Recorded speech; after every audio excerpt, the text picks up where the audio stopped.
നമസ്കാരം, എല്ലാവർക്കും സുഖമാണല്ലോ. എൻ്റെ കഴിഞ്ഞ വീഡിയോസ് എല്ലാവരും കണ്ടിരിക്കുമെന്ന് കരുതുന്നു. കാണാത്തവർ കാണാൻ ശ്രമിക്കുക, കാരണം എൻ്റെ ഇന്നത്തെ വീഡിയോ അതിൻ്റെ തുടർച്ചയാണ്. ഇന്ന് നമ്മൾ നോക്കാൻ പോകുന്ന ബൈബിൾ ഭാഗം വിശുദ്ധ ലൂക്കോസ് എഴുതിയ സുവിശേഷം 15-ാം അധ്യായമാണ്. അപ്പോൾ നമുക്ക് ഇന്നത്തെ ക്ലാസ്സിലേക്ക് കടക്കാം. ഒന്നാമത്തെ ചോദ്യം: വിശുദ്ധ ലൂക്കോസ് എഴുതിയ സുവിശേഷം 15-ാം അധ്യായത്തിൽ നാം കാണുന്ന ഉപമകൾ ഏതെല്ലാം? ഉത്തരം: കാണാതായ ആടിൻ്റെ ഉപമ, കാണാതായ നാണയത്തിൻ്റെ ഉപമ, ധൂർത്തപുത്രൻ്റെ ഉപമ. രണ്ടാമത്തെ ചോദ്യം: ചുങ്കക്കാരും പാപികളുമെല്ലാം യേശുവിൻ്റെ വാക്ക് കേൾക്കാൻ അടുത്തു വന്നുകൊണ്ടിരുന്നപ്പോൾ ആരൊക്കെയാണ് പെറുപെറുത്തത്? ഉത്തരം: ഫരിസേയരും നിയമജ്ഞരും. അത് 15-ാം അധ്യായം 2-ാം വാക്യത്തിലാണുള്ളത്. മൂന്നാമത്തെ ചോദ്യം: അനുതാപം ആവശ്യമില്ലാത്ത 99 നീതിമാന്മാരെക്കുറിച്ച് എന്നതിനേക്കാൾ ആരെക്കുറിച്ചാണ് സ്വർഗത്തിൽ കൂടുതൽ സന്തോഷമുണ്ടാകുന്നത്? ഉത്തരം: അനുതപിക്കുന്ന ഒരു പാപിയെക്കുറിച്ച്. അത് 15-ാം അധ്യായം 7-ാം വാക്യത്തിലാണ് ഉള്ളത്. നാലാമത്തെ ചോദ്യം: കാണാതായ നാണയത്തിൻ്റെ ഉപമയിൽ നഷ്ടപ്പെട്ട നാണയം കണ്ടുകിട്ടുമ്പോൾ അവൾ കൂട്ടുകാരെയും അയൽവാസികളെയും വിളിച്ചുകൂട്ടി എന്താണ് പറയുന്നത്? ഉത്തരം: എന്നോടുകൂടെ സന്തോഷിക്കുവിൻ, എൻ്റെ നഷ്ടപ്പെട്ട നാണയം വീണ്ടു കിട്ടിയിരിക്കുന്നു.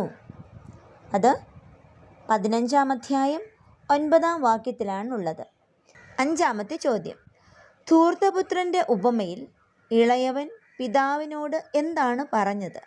ഉത്തരം: പിതാവേ, സ്വത്തിൽ എൻ്റെ ഓഹരി എനിക്കു തരിക. അത് 15-ാം അധ്യായം 12-ാം വാക്യത്തിലാണുള്ളത്. ആറാമത്തെ ചോദ്യം: അവൻ എഴുന്നേറ്റ് പിതാവിൻ്റെ അടുക്കലേക്ക് ചെന്നു. ആര്? ഉത്തരം: ധൂർത്തപുത്രൻ. അത് 15-ാം അധ്യായം 20-ാം വാക്യത്തിലാണുള്ളത്.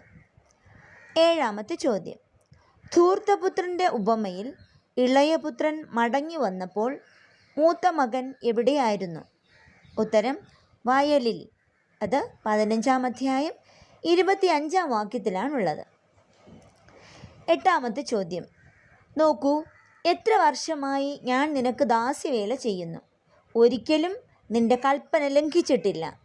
ഇത് ആരോട് പറഞ്ഞു?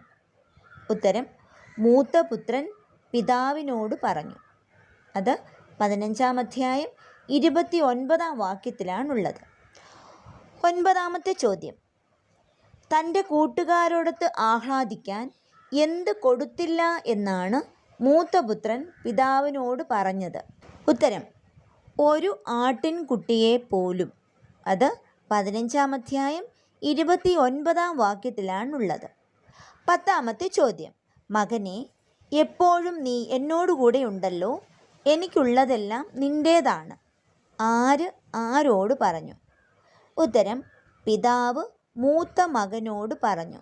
അത് 15-ാം അധ്യായം 31-ാം വാക്യത്തിലാണ് ഉള്ളത്. ഇന്ന് നാം കണ്ട ചോദ്യോത്തരങ്ങൾ എല്ലാവർക്കും മനസ്സിലായെന്ന് കരുതുന്നു. ഇന്നത്തെ ചോദ്യോത്തരങ്ങൾ കമൻറ്റ് ബോക്സിൽ പിൻ ചെയ്തിടുന്നതായിരിക്കും.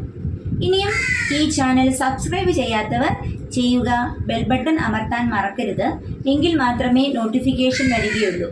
അപ്പോൾ സപ്പോർട്ട് ചെയ്യുക, പ്രാർത്ഥിക്കുക. Thank you.